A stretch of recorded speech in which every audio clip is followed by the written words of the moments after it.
Bugun menga tort uchun zakaz tushdi va men uni tayyorlashni boshladim. Oh my god. Idishga 2 ta qaymoqni solamiz, ketidan molokoni solamiz va mikserni eng past bir оборотida ko'pirtirishni boshlaymiz. Tezda balandlikka qo'yib yuborsangiz, krem suyulib ketadi va u quyilmaydi. Pastdan boshlaymiz, lekin suyuladi. Siz umuman undan xavotir olmang. O'zi asta-sekin suyulib, keyin esa quyilishni boshlaydi. Shunaqangi mazali morojniy krem bo'ldi. Endi esa tortni, biskvitini pishirib oldim va 3 ga bo'lib oldim.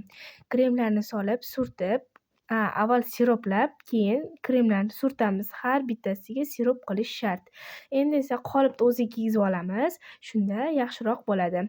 Oson yasatib olasiz. Kremlab ichiga xohishga qarab nachinka solasiz. Menga faqatgina banan aytilgani uchun faqatgina banan soldim. Bananlisi ham judayam mazali bo'ladi. Faqatgina bananni sal ezilganroqdan ishlasangiz, ta'mi judayam bir ajoyib, nejniy ta'm bo'ladi. Xullas kalom, hammasini kremlab, xuddi shunaqa qilib ketma-ketlikda tayyorlab olamiz va ustida ozgina qolgan qaymoqni ustiga surtamiz va ustiga salofan paket, strich xohlagan paketingizni yopasiz va xolodilnikka kamida 12 soatga qoldirasiz. Albatta, siz ham shu usulda tayyorlab ko'ring. Xo'p.